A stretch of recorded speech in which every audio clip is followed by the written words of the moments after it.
Over the years, I've been in Facebook debates, in my comments, personally talking to people, especially every 4 years when it comes to election time and the campaigns and stuff.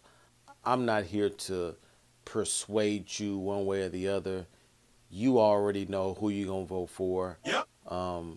I can't say anything to sway you the other way unless that's what you that's what you want me to do. I'm just here to set the record straight on why I would rather go with the Republican side vice the Democrat. Bruh. Also, to say that the Republican Party has its issues just like the Democrat side. So there's not one that's like more holier than the other. But when it comes down to legislation, when it comes down to key moral issues, I have to go with the Republican side. And a lot of people have a lot to say talking about how the Republican side is more like a two issue party and the Democratic side is more nuanced. It has a whole lot more issues it's trying to solve and to be equal, have equality and all that stuff. And and so it kind of makes the argument sounds like the Republican Party is so simplistic and dumbed down, and so the Democrat side has so many more issues trying to save the whole world, trying to get everything in the right place. Like how I look at that is when it comes to something like politics, that's something that is so complex already in itself. When you're talking about politicians, the jargon, the banter, and all that stuff, like it's best to keep it simple when it comes to that because politics in itself is a complex thing. So I think the Republican Party kind of dumbing it down to kind of overall a two issue party. I think is good because you don't have to dig all in the weeds into all this other stuff where they try to tap into your emotions and how this person looks, what this person says, and oh how he said that, like, and so the homosexuality and abortion, we know those are the top issues that the Republican Party that they run on, and that they make good points in my view, in how they articulate their points. On the other side, the Democrat side, which is called the liberal, they're liberal for a reason because everything goes. You know what I'm saying? It's nothing pretty much off the table. You want your boy, you know what I'm saying, to become a girl. You want your girl to become a boy. Like, it doesn't matter. You know what I'm saying? Like, they want big government. They want government to take over everything, which I'm not a fan of that because even if you look at all the history of the world, all the great kingdoms crashed down because of socialism. And socialism happened basically because of communism, and communism is where the government takes over everything. So when I hear somebody that wants government to have a hold of every single thing, I think of socialism, and I think that's not good for us. I don't think that's good for the country. I don't think that's good for any country, because history says that socialism has crashed down some of the greatest kingdoms of all time. So when I hear, you got unequal wages, prejudice, poverty line stuff, redlining jobs, is a huge disparity in economic wealth and growth between blacks and whites and all that stuff, which I believe are good things to run on, even from the other side with the Democrats. But when I look at those things, I see it's obviously unequal. Being black, we know that we start way back than our white counterpart because of our history, because of certain economic favoritism that we don't have.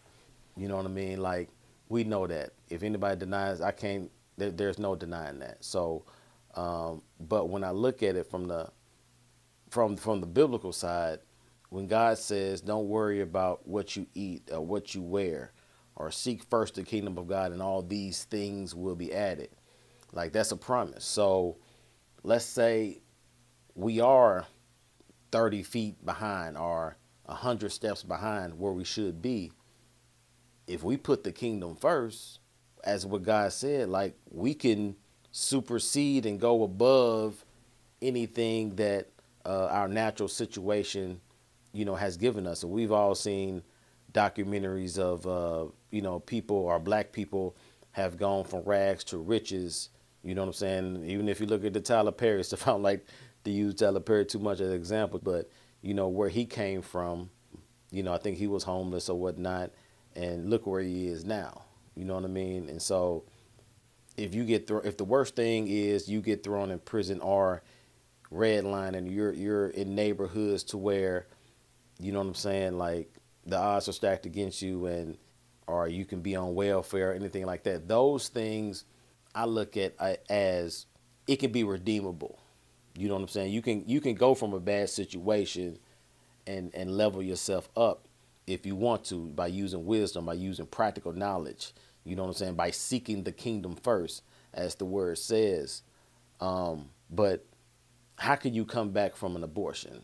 I believe it's in Proverbs 6, I think 16 through 18, where it's talking about seven detestable things that the Lord just hates. Like he despises these things, right? And I believe in verse 17, it was talking about shedding innocent blood. And, what is shedding innocent blood? When you think about it, is that, I mean, how can you get more innocent than a baby? How can you get more innocent than a child that's in the womb that didn't choose to be here, but for whatever reason, you're gonna eradicate the baby anyway. So that's innocent blood. Like that's one of the things that the Lord detests and hates. And then other people can look at the other six things on there and be like, oh well, the other side. Like at the end of the day, if you look at that whole the verses in there, Proverbs 6, 16 through 18, other than the innocent blood, you can look at both sides of the aisle, the Democrats and the Republicans, and say all those others, you know what I'm saying, label, they cancel each other out basically. People on that side do it, people on the Republican side do it. So the thing that really stands out is that key issue of shedding innocent blood. And, and I think even when you look at Romans 1, 28 through 32, let me look at that for a minute. Romans 1, 28 through 32, I'm reading out the NIV. It says, furthermore, just as they did not think it worthwhile to retain the knowledge of God, so God gave them over to a deprived mind so that they do what ought not to be done. They have become filled with every kind of wickedness, evil, greed, and depravity. They are full of envy, murder, strife, deceit, and malice. They are gossips, slanderers, God haters, insolents, arrogant and boastful. They invent ways of doing evil. They disobey their parents. They have no understanding, no fidelity, no love, no mercy. Although they know God's decree that those that do such things deserve death, they not only continue to do these things, these very things, but they also approve of those who practice them. So I look at this and saying approve, right? And so when you're approving something, in the case of voting, right? When you approve of something, when you're casting your vote, you're approving whatever it is on that ticket, whatever it is on the policies that they want to implement, whatever side of the line that they're on. And so how I look at it, when you cast a vote, you're approving of, if they approve of LGBTQ community and transgender and all this stuff, you're approving that by casting your vote. I rather personally not be on that side of the aisle when I break it down, to that. And it's fair to say some of the issues the Democrats value are biblical issues too.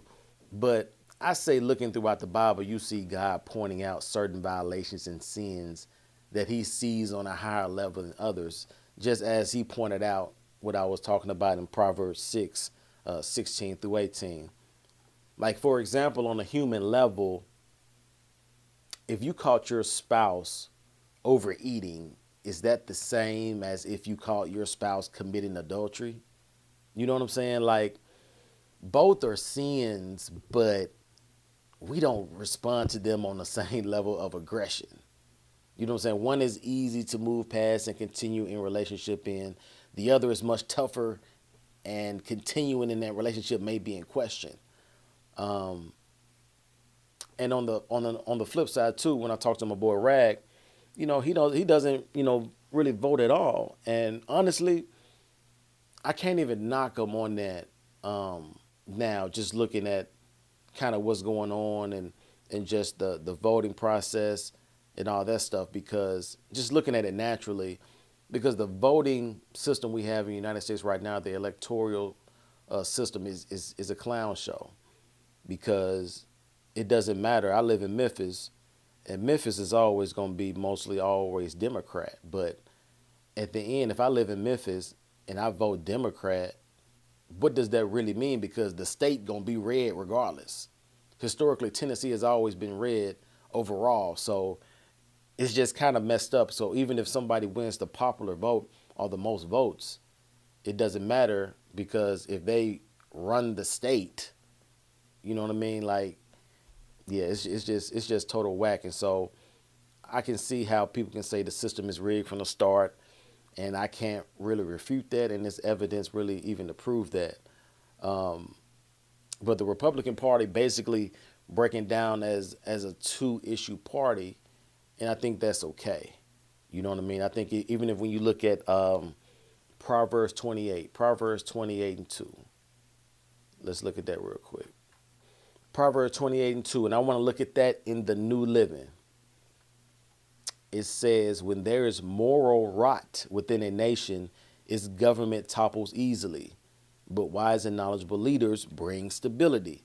Okay, I want to key in on that top verse, because I know a lot of people be like, "Oh, you think Trump is wise and knowledgeable?" I ain't gonna hit on that. I just want to talk to that top verse, because I'm just talking about mainstream line like issues. When there is moral rot within a nation, its government topples easily. Moral rot. What is moral rot? There's anything that God hates or he's against. You know what I'm saying? We know he created Adam and Eve, not Adam and Steve.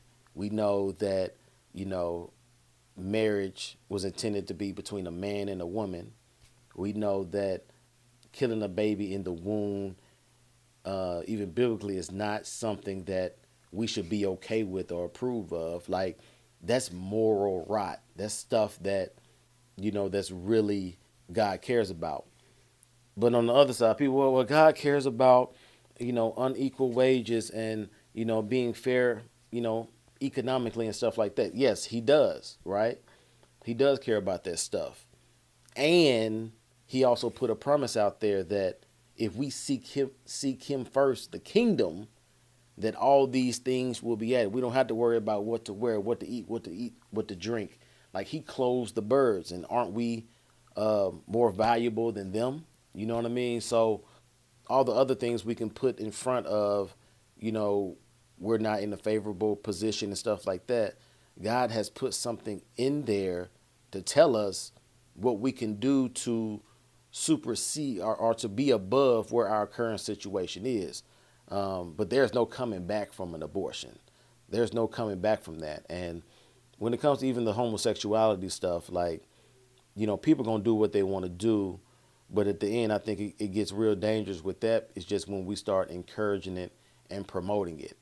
You know what I'm saying? Like, you can still love somebody that's in that community, but when you start encouraging and approving it and keep going to the next level and the next level, they trying to say a man that wants to be a woman can now compete in women's sports. You know what I'm saying? Like, that's wild. And you know what I'm saying? And I don't think people really want to go there, because a lot of stuff will be going to a level I don't think that they want to do that. And it would be kind of screwed, because now you actually have a natural man competing in a woman's sport, but still having all the male testosterone and strength and canny and, all that ability. So I hope I was kind of clear. I'm mostly clear on why I personally if I had to choose, I would choose Republican over Democrats.